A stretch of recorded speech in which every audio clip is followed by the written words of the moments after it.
Hello, you're listening to the Neil Lamptey Show. My name's Joey, and I'm joined by Paul. All right, mate. And Neil. Hello. Disappointing to think that the Forest Green have done the double over us this season, but let's see if we can pull some moments of the week out regardless. Neil, can you start us off? Mine's a little bit of a sad one. It's last week, just after we did the pod, Ben Stevenson left the club. And while everybody else seemed fairly ambivalent about the whole situation, I was quite upset because he's a really good, classy young player. And just because he wasn't able to oust Kelly and Doyle from the midfield and then Bayless, that seemed to make people forget that he was actually quite a good player. So, I was just a little bit sad that he was able to kind of go from the club with most people seemingly unmoved by the whole thing, when actually, given his performances last year where he was stunning throughout, I thought it's a shame to watch a young Cov lad leave, really. But he's got his move now to I'm going to do inverted commas that you can't see, Wolves, a bigger club. But yeah, just a little bit sad about that, really. What did you think of him going to Colchester? I mean, that was a little bit of a shock, just in the sense where I was so focused on him moving away to Wolves, I didn't really consider that he'd be going straight out elsewhere. But ultimately, it makes sense. They just want to give him. They recognise the talent, but they realise that they need to give him games. He's still young, so I don't really know. I guess he's allowed to play against us. He's not a player anymore. But so that'll be pretty interesting next week. It's just a shame, an all-round shame that we've lost a good player. But people don't seem to mind, so I won't mind too much. Paul, do you mind?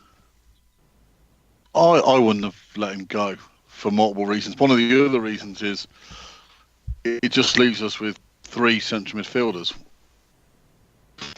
I think for sort of still to have a third of the season to go is quite a brave move, especially as Kelly's just coming back from fitness, and one of the midfielders is 18, the other one's 38 or whatever. Just leave us a bit light. Also, I agree with Neil. I think there was a spell last season during an awful season where he looked really good and he was part of a team which you thought could stay up. And I just find it amazing how quickly people are to write off youngsters who seem to, come in, play really well, everyone praises them, have a couple of bad games and everyone sort of always, but by the sounds of it, from sort of things you've read during the week, by the sounds of it, he was never going to be first choice. From the start of the season, he knew that he was second choice or third choice. We know this time last season that we turned down a bid from Brentford. So he must have felt that this was a chance to establish himself in the first team, and he knew from day one that wasn't going to happen unless an injury occurred. So maybe it was, we talk about other players, people like Kelly Evans twins. Maybe he just realised to get that football he wanted, he had to go. And I think, unfortunately, we've strengthened a team who will challenge us for a playoff spot in Colchester, inadvertently. But I'd have kept him. I'd have kept him until the summer. Who wants a little bit of a quiz? Love a quiz. I'm looking at... It just occurred to me that I have no idea who was our player of the season last season. I thought it may well have gone to Stevenson, who I thought played well, certainly in patches. Do you know who the Supporters Club player of the season was? Is it George Thomas? Not the Supporters Club player of the season, no. All right. No, Raider Johnson. he wasn't there last season. That's quite some time ago. No, Lee Burge, apparently. And right. What's the FPA? The players? Former players? Oh, the Former Players Association, of course. Sorry, Jim. Who did they give it to? Mickey Ginn. No. Kyle Reid. No. Bigger Romana. Oh. This just last season doesn't seem to. It's like a lot of this has been painted in, hasn't it? And then it's short-term memory, isn't it? Though it's kind of, if you're looking at the last month of last season, yeah, Biggie, okay, he kind of cared a bit, didn't he? Rest of it, not so much. And then young player of the season was George Thomas. Here's one for Yeah. you. Who was the top scorer last season? Fucking hell. Bevan? No, Barnaby. No, be serious. Charles Verman. Oh, No. it's Thomas, weren't it? Yeah, George Thomas, yeah. Yeah, of course it was. That's mad, isn't it? That Quite you bad struggle last to year, think weren't of- it? Well, it was bad, yeah, but it's hard. It's amazing to think that it would be that much of a struggle to come up with those answers. Paul, your moment of the week. I had a quick look today because I like looking at these things, and we're in our. So we played 30 games. You break the season down to 3 lots of 10 games. It's quite an interesting sort of look at the season. It's on my sort of Twitter feed, and it's just we're in a run of 5 home wins. Which, when you look at the middle run of 10 games, where I think we picked up 2 points at home or something ridiculous, or 4 points at home, you would never have expected our home form to change so dramatically, and we've managed to do that without Jody Jones and Nazon, which is brilliant, and which is obviously keeping us in the playoff hunt. On the flip side, you look at our away form, and it's gone off a cliff. And I think we have to go back to October since someone other than Nazon, McNulty, or Jones scored a goal for us away from home. And as we go into the next 10 games, we need to keep this home form going, especially against the teams we're playing against in the next couple. But it's really got to, our away form has to change. And I've just, as we go through this podcast, and obviously Neil's going to talk about the Forest Green game, Forest Green are one of the poorer sides, obviously, in the division. They were in the bottom 2, and we lost. And we didn't, we didn't get a goal in open play. We scored from a penalty, but again, we seem to struggle. Where were we going to get these goals from to go against Mansfield, against Colchester, and against someone else in that run of games, isn't there? Basically, after Saturday, we've got 4 away games, including Brighton. We're going to need to pick up at least two draws or a win and 2 defeats. Where do we think that's going to come from? Why do we think we're so bad away from home when, we're not playing against the best teams in the world here. We're playing against Forest Green. Who, not one of the best teams in the world, no? No, and it's just... No, okay, it's fair enough. Okay. I've got no idea what I would give as my moment of the week. I haven't really got one. I think I'm sort of vaguely pleased to see Johnson Clark Harris back. It does seem like there's a lot of band getting back together, isn't there, still going on. But I was interested to see the Rotherham fans' reaction to him leaving was sort of strangely positive in the sense that they all seemed to wish him. He got a very bad injury and had fallen down the pecking order, but there was very little of the kind of vitriol that you normally see when somebody leaves. It was all kind of, you're getting a good player, all the best and everything. His goal return hardly inspires, but then we've seen plenty of players where the goal return doesn't inspire and then they've ended up doing okay. But it's, I think it's really good there's a really good piece in the Telegraph today, I don't know if you saw it, that Andy Turner did, talking to Gregor Rioch about him, and yeah, he was really positive. I think it's possibly a good signing, but obviously we'll have to wait and see, won't we? Did you see his interview that he did? It must have been the day after he turned up with I think it was Clive Eakin. I quite enjoyed it. It was just him being sort of matter of fact about things and not really pandering to what anybody thinks about it, which is quite refreshing in a way. So obviously, before he came, there was talk of him coming in, and there was lots of grumbling about, I didn't like the way he treated our fans and all that sort of stuff. And I just quite liked the way he dealt with that. He sort of said, well, they gave me a bit of grief, I gave him a bit of grief back. Yeah. It's just, that's exactly what happens. I mean, don't take it too seriously. It's it's all part of the game, and he's come back for us now, and he seems genuinely pleased to be back at the club and raring to go. So yeah, no point kind of hiding behind anything. He just had a little bit of a laugh back when he scored a couple against us, hasn't he? Since he's been away. He definitely got one for, was it Oldham? I think. Can't quite recall, but yeah, I remember. I know he scored once, but he sort of did the finger to the mouth, and it was like, it might have been at Sixfields, or it was just I understand the sort of R that they were giving, but it was one of those ones where we were like, was anyone giving him jip? It didn't seem like anyone really. I think it was more in retrospect now, looking at knowing what we know. I think it was more. I think he was happy to be sticking it to the club, given that they'd let him go. Because at the time it was like, he's done that, but it's like no one cares about you. You know what I mean? It's like some players you've had and they've given stacks, and it's like they do that, and you're like, yeah, fair enough. And he didn't. It was like, to be honest, I didn't even, I didn't even realise you were playing, let alone give you jip for the fact that you'd left. It's like those ones who sort of don't celebrate, and you've had no idea that they played for you before, and they're sort of like, it's all right, mate, you can celebrate. I don't mind. It's not going to offend me, but they're trying to be all respectful, looking around at everybody. Have they noticed that I'm being respectful? No, we haven't. Yeah, Simeon Jackson scores for Grimsby against us. Just celebrate, mate, because just get the ball from the net. Yeah. We're going to be so amazed you scored. But what was his injury? Just out of it, because that's the only thing that worries me. Is cruciate.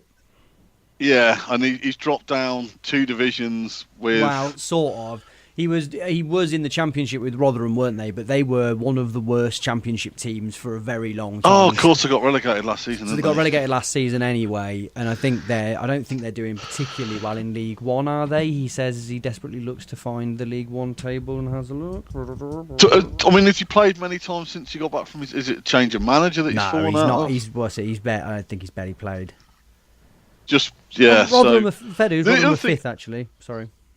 The other thing is, it's just, again, this isn't a criticism of anyone, really. It's just a statement of fact, is we also don't know how long it's going to take to him to get up to match speed and match fitness, do we? So, I think we have to give him a bit of time to find his feet back at the club, but also find his feet back in first-team football, because the way we're going, he's going to be Biamu's deputy. So I think we're going to see a lot of cameos from him.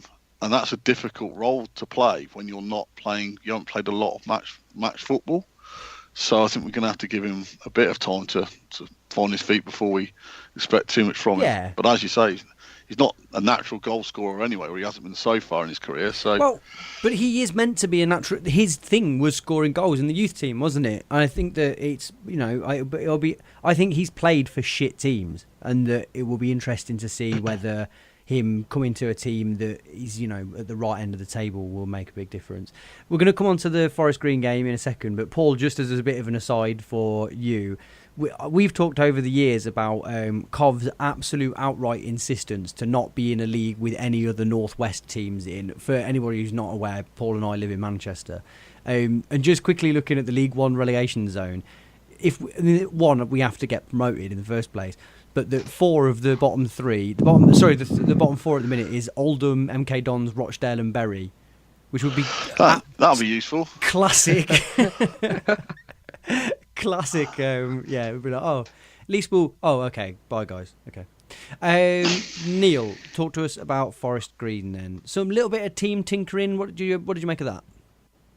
Easy. Well, I mean, in many respects, it made sense. He went back to the team that did so well against MK Dons, so there's no gripes about that, in the sense where he was doing what a lot of logic suggested he was entitled to do. He went back with, I think Grimmer was in. Actually, no, Davis was the only sort of change from that lineup, I think, was he? I don't think he played against MK Dons. But broadly speaking, it was a similar lineup. He put Bayless out on the right.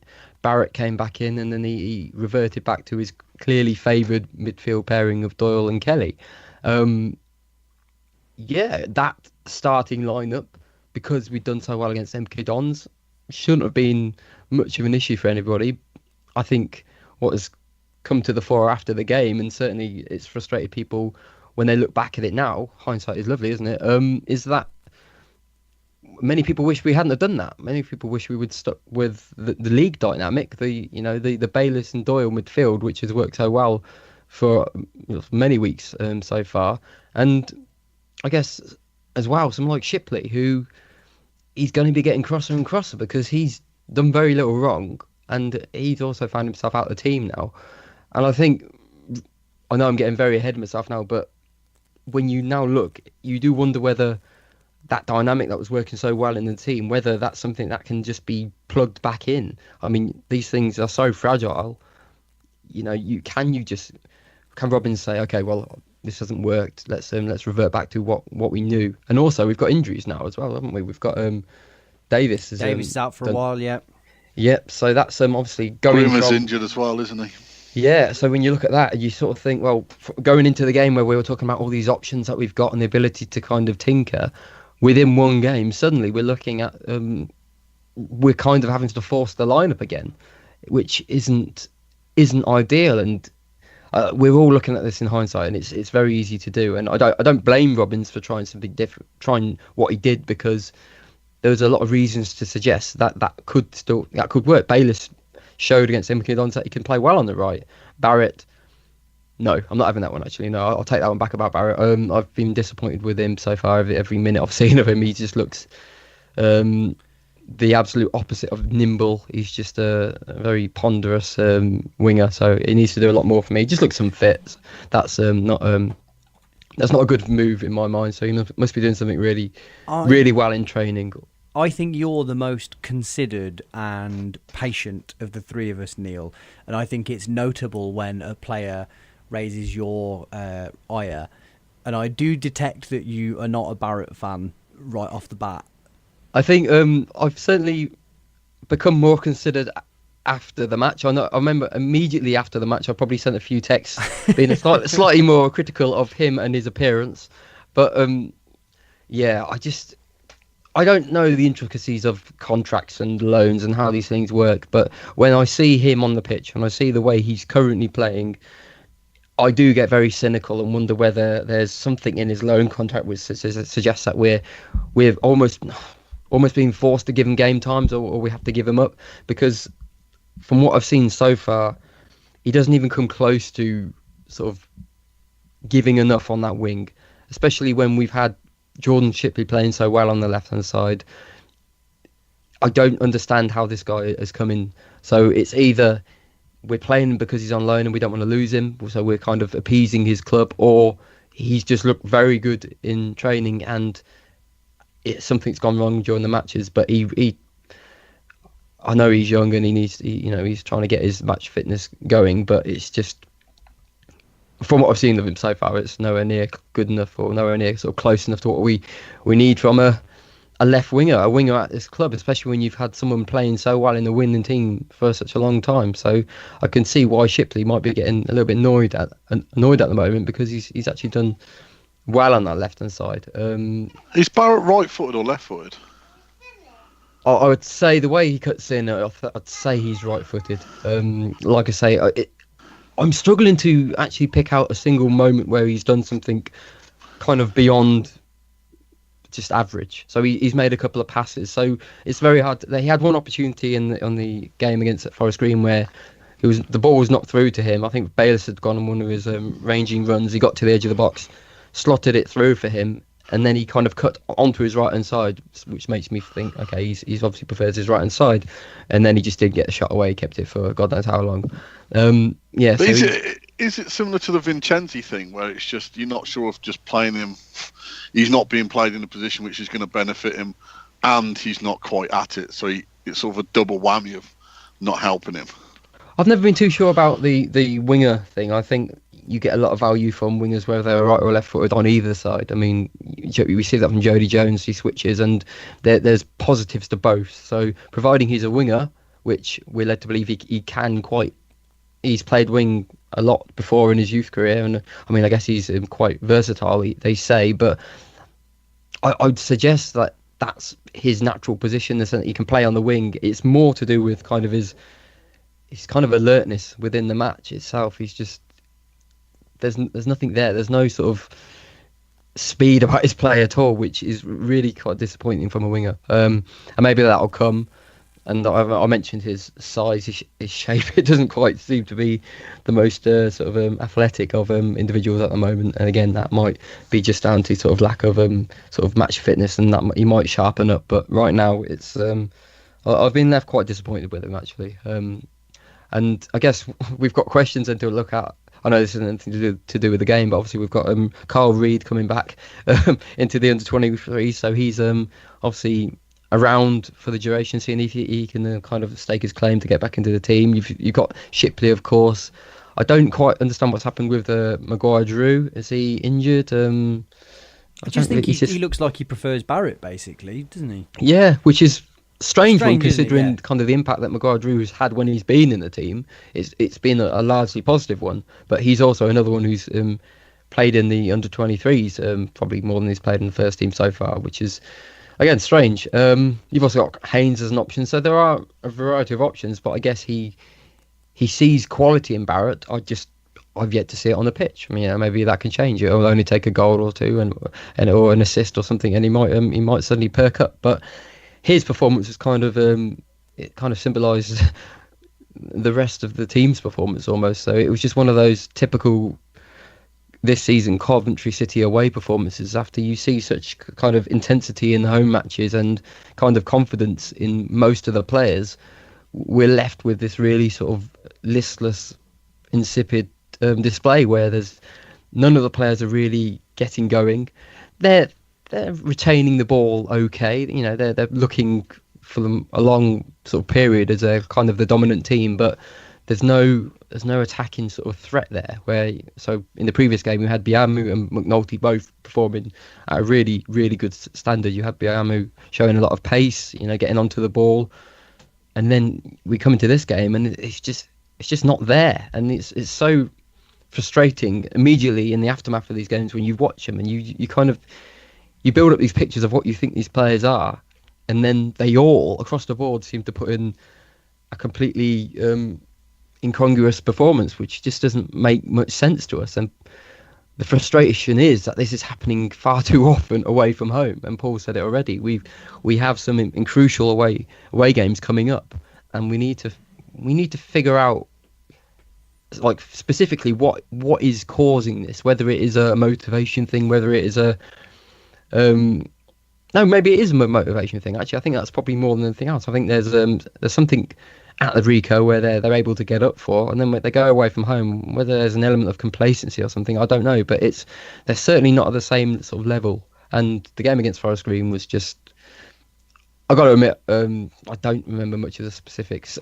It was just, I was very frustrated throughout the whole thing. Really, we just didn't seem sort of at it. And then in the middle, we've already kind of mentioned the Doyle and Kelly dynamic just wasn't there, and Bayless was doing the best he could when he had the ball, and he did plenty of his kind of thrusting runs forward, trying his best to kind of make something happen, but he kind of felt a little bit out of it, really, and we lacked any sort of shape really across the midfield. It was just my favourite saying, a bunch of players not really making much of an impact. When you play wide, you're so reliant on the midfield giving you the ball. The thing, I didn't go to Milton Keynes Dons, so I'm almost speaking without any reference, but the reason I didn't like the idea, the reason I sort of discount MK Dons to a point is because it's an FA Cup tie against a team who had just changed the manager. I just think you can sometimes read too much into those sort of games. Yeah, that's absolutely fair. Yeah. And it's also a case of they knew that if they won that, they were going to be in the 5th round of the Cup, and I think it's just a completely different dynamic.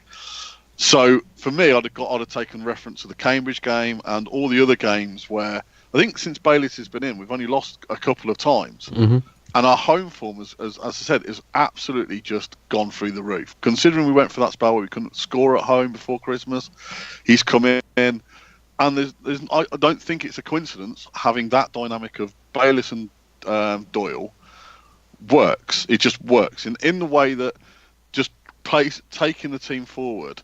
I think him being there he came into the team basically as Jody Jones was getting injured, and I think that what they both do is they drag the team further forward. They take the ball forward, and when you put him on the wing, I know that's where, but I think Jody Jones is obviously he is a winger, so you can play him on the wing, and he gets into the game because that's his natural role. You watch Bayless. Bayless is clearly a central midfielder, and you can see that you don't move. Like, there are very few very, very good midfielders who then sort of played wide. You're very, I know it's sort of players it's almost young. It's like good players should be able to play anywhere.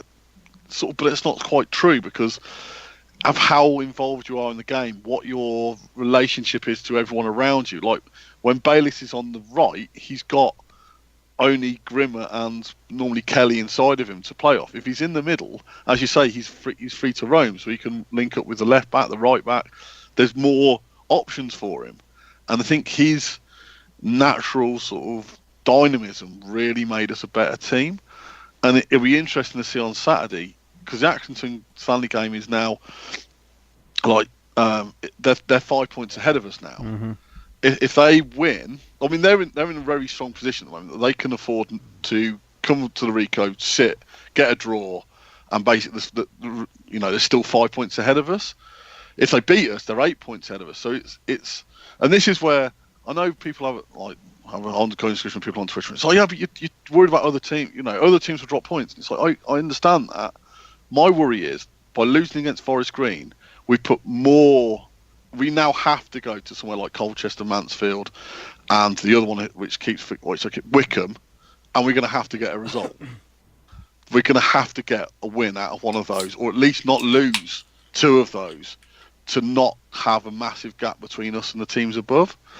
And my worry is if by playing Bayless wide right, we're going back to the team that, I know we did beat some of these teams away, but that was very much with Jody Jones scoring the goals. When Bayless comes in, Bayless goes wide right. If we got enough drive from other positions, you're meant to be in bed.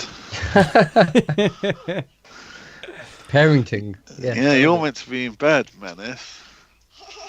Is your mother asleep? Is that what it is? You're just sneaking around? Finally, we've found someone that can stop you mid-flow. Yeah. Did you hear what she was saying? No. She just started going, what are you talking about? What are you talking again, about? Daddy? Yeah. You crazy man.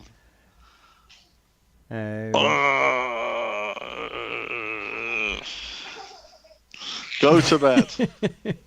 Go on. I'm not tickling you anymore. You go to bed. Oh, you sit there then. Sorry, I don't know what you want to do now. Can we just use that as a theme tune this week? Just Paul saying, I'm not tickling you anymore on a loop. I mean, Kate, have you got a view on this? Kate, do you want to speak? Or are you going to go away? Say something. Oh, she doesn't like the earphones. Oh, okay. I think you were midway through a point, Paul, but you one that you're clearly not overly committed to. Yeah, basically we need to make sure that we win more away games and we have someone else other than McNulty who can score.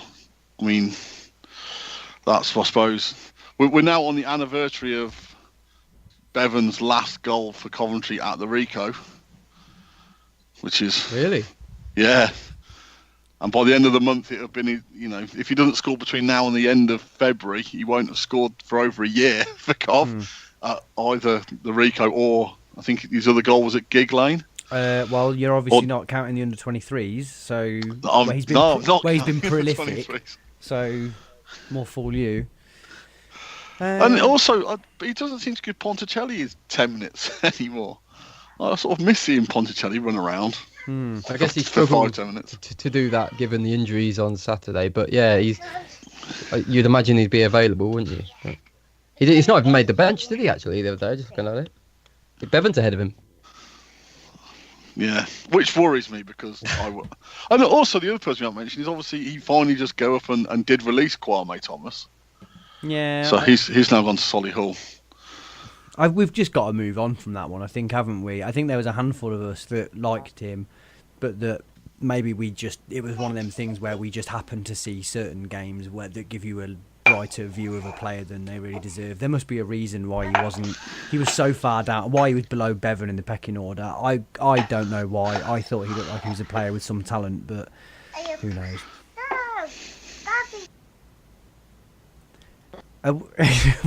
What's going on? Is this tea party ambience? No, there's unfortunately there's 3 cups which he's now trying to turn into go to bed. Yeah, he's awkward. You two carry on, and I'll try and do something with this blonde menace. Oh, she's going to bed. There we go. What? Night. Night. Bye-bye. There we go. Neil, do you have any final thoughts on Forest Green?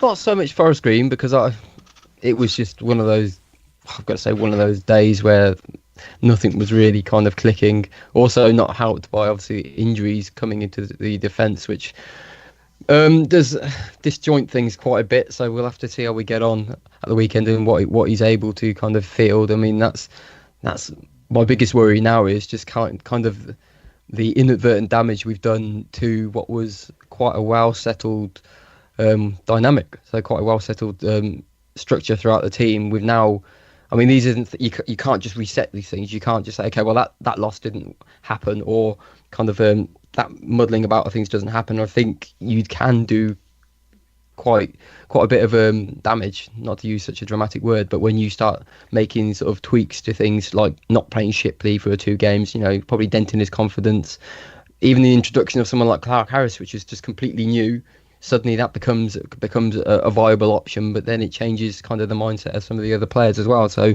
I think we've kind of got to figure this out. And what's happened in the past is we've kind of been around a situation like this where we've suddenly got additional options, which always seems great on the face of it, but when in the past we've had additional options like sort of Stephen Hunt, players like that, which great, you've got an extra face, but how do these people interact with the rest of the team? What does it do to kind of that flowing sort of team that was working quite well? And let's face it, I mean, we've been on a good run of form. I was looking at it and we'd won 6 out of 8 before the weekend.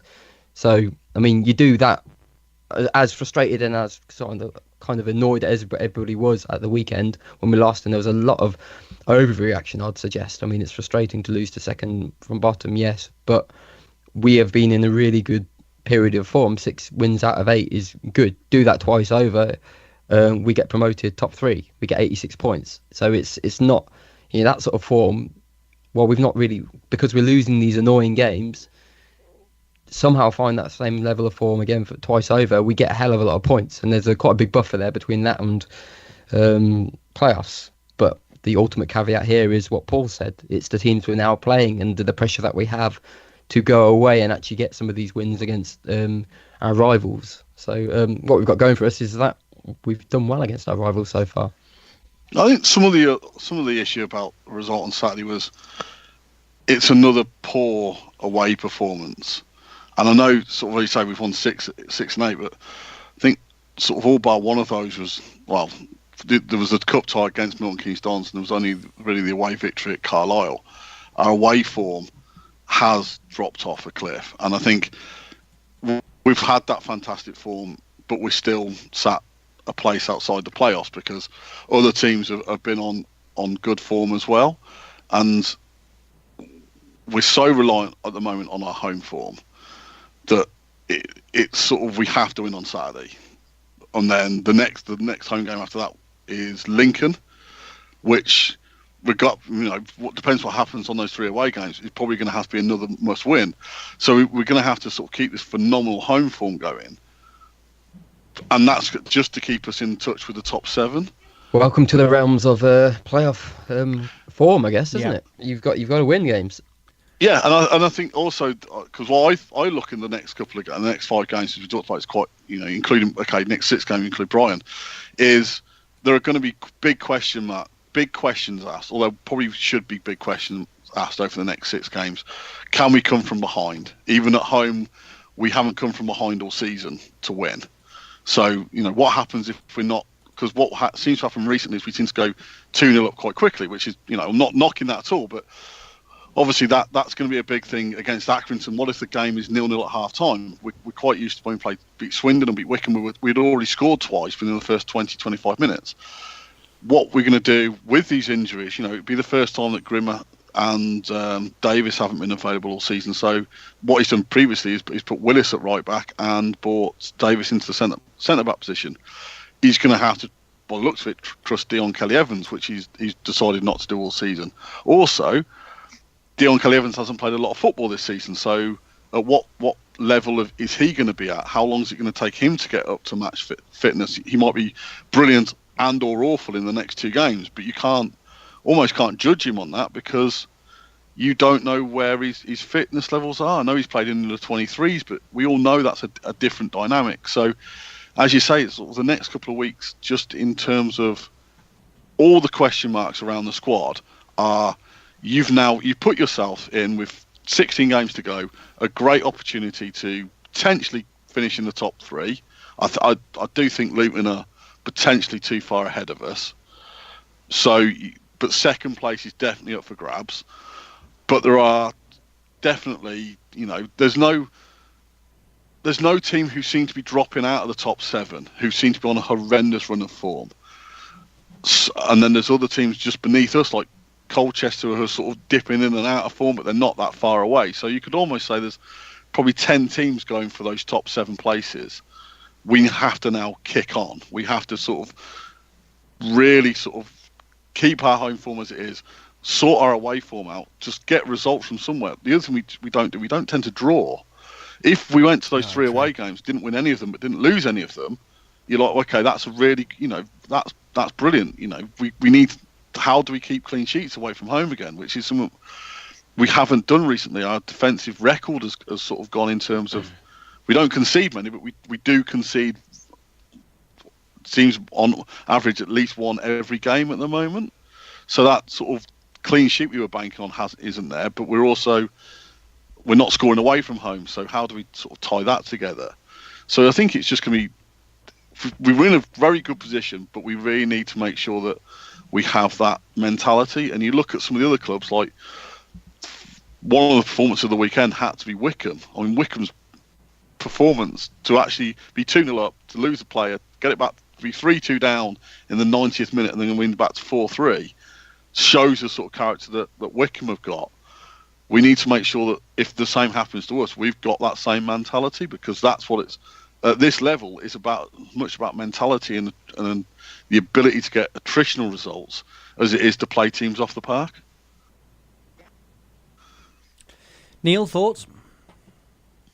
No, I agree. I agree with everything Paul just said. Really, it's I'm certainly not panicking. I think what's happened is we've panicked a lot over the years. We get to January, we get to February, and something doesn't quite go our way, and then we allow that to influence our mindset for the rest of the season. Players come out saying stupid stuff. We go on daft runs. I mean, we just need to be, realistic. We've been on the good run. We didn't win at the weekend, but we've seen already this season endlessly that we can go from one defeat and turn that around again when we get at home. And we've got a great opportunity this weekend against Accrington with a big crowd behind us. What should be a feel-good day.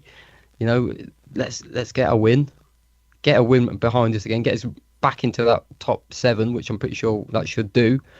And just go again, dare I say.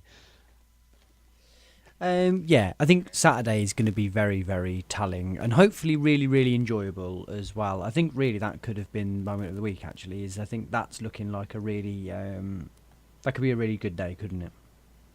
Yeah, was it at 25,000? It's an awful lot, isn't it? It just seems like it's, for a club that gets pretty much everything wrong. Actually, this seems to have been done very, very well. They're opening up the entire ground. They've given up, 1 million tickets to kids and young people and everything. But it's also laying down a marker again, isn't it? Because I'm pretty sure I read that Notts County had their first sellout in about 10 years or something. And they went out and absolutely clattered Crewe. And you're like, we need to win. Just almost in terms of taking that with us. Because there are people there who probably are going for maybe the first time this season, and we need to make sure that those people are with us during the run-in, because we've still got Luton to come, we've still got Lincoln to come, we've got some big games at home, as well as the teams that we should be beating, like Barnet, and with the FA Cup run as well, which has obviously galvanised people. We sold out the tickets for Brighton in an hour or whatever, 5,000 or whatever it is, ridiculous. So there is a momentum there, but now we've given we've got the 24,000 there. We want to make sure that they want to come back for the next game and not just because we know what people are like. we lose on Saturday, the first 5 people to ring up to CWR will just say, same old City. Yeah, but nobody listens to anybody who rings CWR. That's the situation we're in, aren't we? So it's almost there's an extra bit of pressure on Saturday's game due to the fact we've got that big fan base. Yeah, but we should be able to. I mean, there is, but we should be able to rise to it, shouldn't we? Sorry, I'd take that back. It shouldn't have that much of. You would hope that it wouldn't have anything other than a positive effect, because if it doesn't, then what's the point of trying to attract big crowds? The point is that hopefully we get behind the team and that it sort of, wills them to victory, and it should spur them on, shouldn't it? I think if we lose, obviously I understand what you're saying, that it'll have a bad knock-on effect, but I don't think we should be like, oh God, we've got to have a load of people there. We should be really happy about it, shouldn't we? Oh no, I am. I'm just saying that sort of. I think. You know me. I'm always sort of looking, maybe always trying to look for the negative, or maybe just trying to. I just think that it's a great opportunity, and if we win, then I think the gate against Lincoln will probably have 3,000 or 4,000 on. But we've got to keep that momentum going because it is such a big game against Accrington. It's the difference between us being 2 points off the team that are currently second and 8 points off the team that are currently second. And I know there's still a lot of games to go, but it's that mentality thing, isn't it? As my worry is, out the next 5 games, if we're ever at that point where we're more than one victory outside the playoffs, and that we need to, because obviously the next 5 games are the hardest. We're not going to have another run of the next 5 games. So once we've got through the next 5 games, once we've got over that hurdle, then we clearly only play against teams, or I think apart from we play Notts County and Luton, everyone else we play is going to be beneath us. So, but we need to make sure we come through that challenge in a strong position to kick on again, instead of having to sort of make up a lot of ground. Just thinking about the crowd, just thing that's going mulling around in my mind. So they said they've opened up both the North Stand and the South Stand. I don't quite understand what they're doing with the South Stand. That's where all the away fans are. Obviously, they've got their bit. They can't surely be putting a load of school kids next to the away fans. I think the assumption is that Accrington have only got about 500 fans. So it's not like they're putting them next to Leeds or Millwall. Still, away fans are bastards. To kids? Definitely. But I suppose I don't know, that might rascal- be a little bit intimidating. Maybe maybe that might placate them. I don't know. It seems a bit odd though. It seems a bit of a risk really, but not that they're going to jump over and start battering kids, obviously. All I've got in my head is like that. Sometimes you see like a wire mesh that separates the fans. I've just got this picture of just kids just banging on it and shouting at all the away fans. Quite a good way to unsettle people is to have a load of hooligan maybe children that's the future. Bawling at them. Maybe we save money on stewards and just put a line of kids there. They're not going to start on kids, are they? Yeah, if you just have a row of human shields everywhere. Just yeah. Okay. Anything else, or shall we get the show on the road? Let's get this show on the road. I think we might have said everything that needs to be said. There wasn't a great deal of sort of questions from listeners or anything. So I think we'll wrap it up there. Unless anybody else has got anything that they desperately want to get off their chest. No. There we go. No. That's a no. Right, if you want to get in touch, it's neelamptyshow@gmail.com or @neelamptyshow on Twitter. Thank you very much, Paul. Cheers, mate. Thank you very much, Neil. Thank you. And thank you for listening. Bye.